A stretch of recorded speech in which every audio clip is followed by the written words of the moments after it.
Je dormirai en prison la tête haute. C'est l'une des déclarations de Nicolas Sarkozy après sa condamnation. L'ancien président français n'échappera pas à la détention malgré son appel. Il sera convoqué le 13 octobre pour connaître la date de son incarcération. C'est une première dans l'histoire de la Ve République. Le tribunal judiciaire de Paris a évoqué des faits d'une gravité exceptionnelle pour justifier l'exécution provisoire de la peine. On en parle avec Richard Verly, journaliste aux médias suisses Blick, pour lequel... bonsoir Richard, vous couvrez l'actualité française. Vous êtes en direct de Lausanne, dans les locaux de notre partenaire suisse, la RTS. Avec nous également Sandra Cossard, bienvenue à vous. Vous êtes avocate, directrice exécutive de Sherpa, une organisation qui lutte notamment contre la corruption à travers le monde et en particulier en France. Vous êtes engagée depuis plus de 10 ans dans ce dossier avec à vos côtés Anticorps et Transparency International France, tous les trois constitués partie civile. On va d'abord écouter ensemble le président français Nicolas Sarkozy, l'ancien président français Nicolas Sarkozy. Mesdames et messieurs,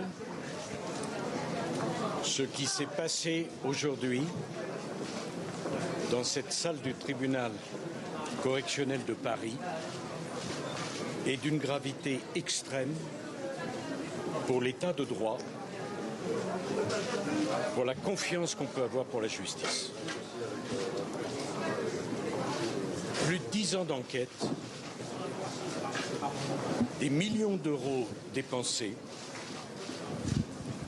pour trouver un financement libyen dont le tribunal correctionnel vient de dire qu'il n'a pas pu, et pour cause, être trouvé dans ma campagne. Sandra Cossard, Nicolas Sarkozy dénonce une gravité extrême pour l'état de droit. Comment réagissez-vous ? Évidemment, je considère que c'est plutôt une gravité extrême des faits, puisque c'est ce que le tribunal a rappelé. Et ce qu'on peut considérer aujourd'hui, que c'est, j'utiliserai les mêmes mots que l'ancien président Nicolas Sarkozy, mais non pas pour ce qui s'est passé aujourd'hui, mais pour la qualification des faits. Les faits sont d'une extrême gravité, ce qui a entraîné un jugement et un verdict historique. Et la présidente du tribunal a rappelé que c'était une atteinte à l'état de droit, qu'il y avait eu un délit contre la nation, contre l'État, contre la paix publique. Et c'est pour ces raisons-là que le tribunal est entré en voie de condamnation et a condamné la plupart des prévenus à des sanctions de prison. Pourquoi menace contre la paix publique ? Parce qu'il considère que l'ensemble de ces infractions était d'une gravité telle qu'il y a le fait de saper en fait la confiance des citoyens dans les institutions démocratiques. Et on le sait aujourd'hui quand même, l'état de droit un peu partout dans le monde est menacé, souvent attaqué. D'ailleurs, Nicolas Sarkozy n'était pas le dernier à attaquer l'institution judiciaire. Donc nous, ce qu'on reconnaît aujourd'hui, c'est justement... une justice indépendante, une justice courageuse qui a su faire fi de ces attaques pour prononcer un verdict qui finalement est assez mesuré puisqu'il y a eu des relaxes sur certains fondements, des condamnations sur d'autres. Donc c'est On va revenir sur les relax et sur ce qui interroge celles et ceux qui défendent Nicolas Sarkozy. Avant d'aller voir Richard Verly, vous appeliez à une justice exemplaire. Le mot exemplaire, en général, en justice, il dérange toujours un peu. Est-ce le cas, selon vous, exemplaire ? C'était quoi l'exemplarité ? C'était d'envoyer un ancien président en prison ? Non, on ne peut pas se satisfaire de la prison pour un ancien président. On se satisfait que la justice soit prononcée et qu'il y ait enfin un terme à cette impunité. Notamment la criminalité en col blanc nécessite d'être regardée de plus près. Donc ça, on peut s'en satisfaire, oui. Richard Verly, peut-on parler d'une condamnation historique et d'un coup de tonnerre pour la vie politico-judiciaire française ?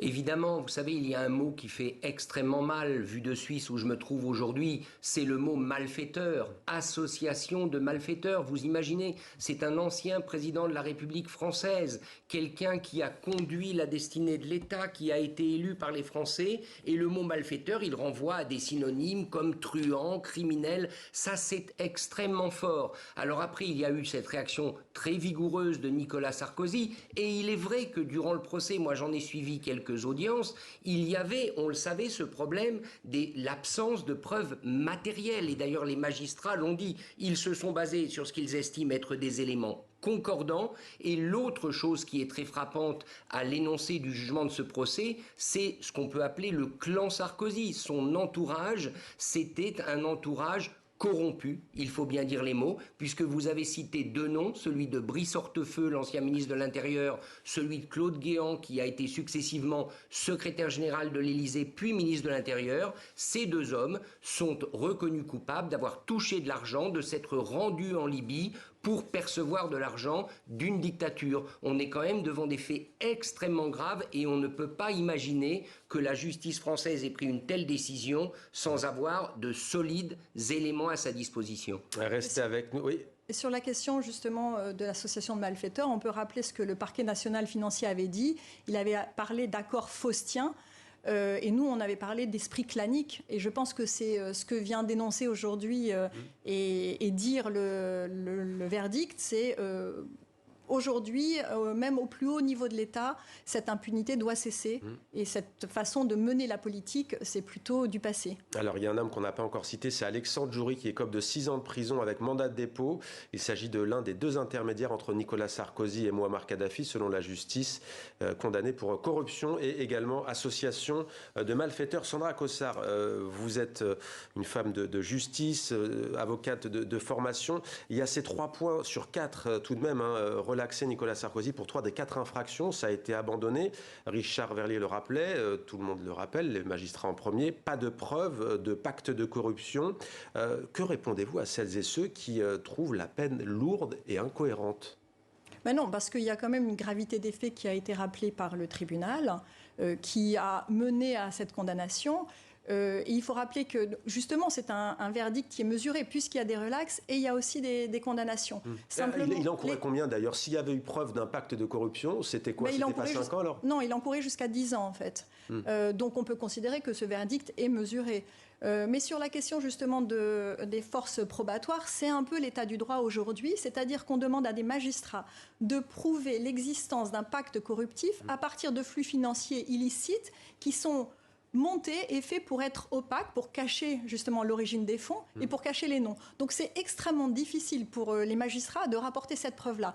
Donc le tribunal n'a cessé de nommer au moment du verdict par manque en effet de preuves, non pas que ces preuves ou ces éléments n'aient pas existé, mais on n'a pas réussi à avoir la totalité de ces preuves. Richard Verlier, donc pas d'enrichissement personnel ni financement libyen, pas de pacte de corruption. Un élu de la droite, les Républicains, parle de faute de l'autorité judiciaire qui la dessert. Je le cite, Richard Verlier, cette condamnation de Nicolas Sarkozy figure tutélaire de la droite française encore bien des années après son départ de l'Élysée. Est-ce que c'est un coup dur pour cette même droite ? Oui, je crois. Alors, il faut, vous savez, relativiser le rôle de Nicolas Sarkozy. Lui-même aime se présenter comme le parrain de la droite traditionnelle. On a compris récemment qu'il s'est rapproché, ou en tout cas qu'il parle avec le Rassemblement national. On ne peut pas s'empêcher de se dire que s'il parle avec ce parti qui peut-être sera amené à arriver au pouvoir, c'est aussi en raison de ses difficultés judiciaires.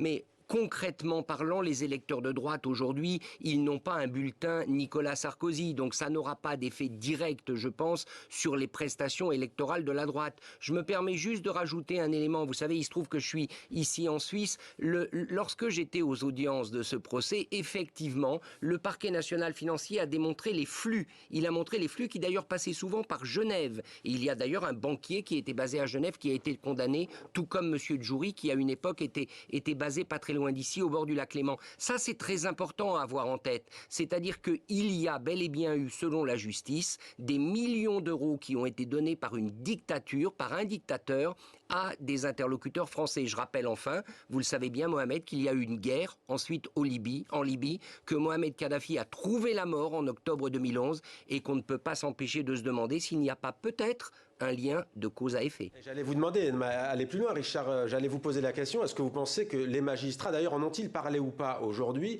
mais est-ce qu'effectivement le renversement de Mouammar Kadhafi et l'implication de Nicolas Sarkozy de la France dans ce conflit, elle a pesé? C'est ce que vous nous dites? Écoutez, ce qui est sûr, c'est que quand vous écoutez le jugement des magistrats, quand vous lisez toutes les visites qu'ont effectuées Hortefeux d'une part, M. Guéant d'autre part en Libye, quand on sait qui étaient les interlocuteurs, notamment M. Senoussi, qui était le commanditaire du fameux attentat contre UTA en 1989, il y avait bel et bien des échanges entre d'un côté des représentants de la République française et de l'autre des éléments terroristes du régime Kadhafi. Or ensuite il y a eu ce conflit, alors on sait que c'était dans le contexte du printemps arabe et du soulèvement de la population libyenne, ça ne fait aucun doute, mais de facto la mort de Mohamed Kadhafi, elle a sans doute arrangé pas mal de monde. Je rappelle qu'il y a aussi certains protagonistes du dossier qui sont décédés soit pendant l'instruction et récemment, il y a 2 jours, M. Ziad Takieddine, l'un des principaux accusateurs de Nicolas Sarkozy, qui est décédé à Beyrouth. Qui est décédé de maladie à Beyrouth, oui. Rajouter, c'est qu'au-delà d'une élection française, en fait, ce verdict, il vient rappeler la collusion entre sphère politique et sphère économique et comment, justement, cette sphère politique a fermé les yeux sciemment sur des pratiques prédatrices du régime de Mouammar Kadhafi et comment, en utilisant ces ressources-là, des ressources volées à la population libyenne, ils ont sapé justement la démocratie et la confiance des citoyens dans la démocratie. Donc on va bien au-delà aussi de la question de l'élection française. C'est de ramener le sujet de la corruption qui fait des victimes. C'est pas de la corruption en col blanc qui serait sans aucune conséquence sur les victimes. Alors vous le savez, Sandra Cossard, ça a commencé et les Françaises et les Françaises vont entendre encore parler de ce qu'on appelle le mur du con. Les défenseurs et les défenseuses de Nicolas Sarkozy disent que les magistrats ne sont pas indépendants parce qu'il y a quelques années, il y avait eu ce fameux mur des cons avec des noms. Alors il ne me semble pas que je parle sous votre contrôle qu'il y avait le nom de Nicolas Sarkozy, mais il y avait celui de Brice Hortefeux par contre. J'ai vérifié tout à l'heure. Que répondez-vous à cet argument qui dit, bon voilà, les magistrats sont de gauche, le syndicat de la magistrature, pardon, qui sont de gauche et que ça a pesé dans ce jugement? Non, je veux répondre que ces attaques en fait permanentes, notamment d'une certaine classe politique contre notre institution judiciaire, vient justement fragiliser notre état de droit, alors que c'est de leur responsabilité de sauvegarder notre institution judiciaire. Et là, cette institution judiciaire a démontré son indépendance, son courage, et évidemment qu'ils vont appeler à un procès politique. Ça n'est pas un procès politique, c'est un procès de certains politiques et de certaines méthodes de certains politiques. Donc il faut vraiment réinsister, ça n'est pas un procès politique aujourd'hui. Claude Guéant, 2 ans, il est mandat de dépôt, donc... Non, Claude Guéant, en raison de son âge, n'a pas de mandat de dépôt. L'inverse, pardon, Brice Hortefeux, je voulais vous demander. Il y a un mandat de dépôt. Donc non. Il dormira en prison? Non. Non. Alors, le verdict a été lu ce matin, il était très long. Donc, à ma connaissance, sous vérification, il ne me semblait pas. Richard Verly... 3 mandats de dépôt. Oui. Ils sont Nasser, Djouri et Nicolas Sarkozy. Richard Verly, les Français ne sont pas habitués à voir des responsables politiques aller en prison, encore moins des présidents. Est-ce que vous diriez qu'il y aura un avant et un après? Alors je sais que l'expression peut paraître galvaudée, mais on peut imaginer qu'on assiste à un changement de paradigme en France, non? Oui, incontestablement, mais de toute manière, autour de Nicolas Sarkozy depuis le début, je rappelle quand même qu'il a porté un bracelet électronique après sa condamnation définitive dans l'affaire des écoutes téléphoniques. Donc Nicolas Sarkozy est abonné aux affaires politico-judiciaires et même ses partisans, même des gens qui votent à droite et qui lui reconnaissent ses qualités électorales et politiques, eh bien, ils savent que désormais son nom est indissociable de ces affaires judiciaires. Alors après, il y a quand même un problème. Il serait important que la justice française, qui dans ce domaine a mené une très longue enquête, on est 20 ans après les faits, une enquête qui a coûté très cher, il faudrait aussi qu'elle ait la même célérité, la même efficacité pour d'autres affaires, je dirais, de criminalité de droit commun, parce que là, c'est un thème que la droite, voire l'extrême droite va utiliser, c'est de dire qu'on a une débauche de moyens quand il s'agit de condamner des politiques, alors que lorsqu'il s'agit de protéger les honnêtes gens, entre guillemets, la justice n'en fait pas assez. C'est sans doute quelque chose que les magistrats devraient avoir en tête. Merci beaucoup Richard Verly. Merci beaucoup également à vous, Sandra Cossard, d'être venue sur notre plateau. Je rappelle que vous êtes la directrice exécutive de Sherpa. Merci à tous les deux.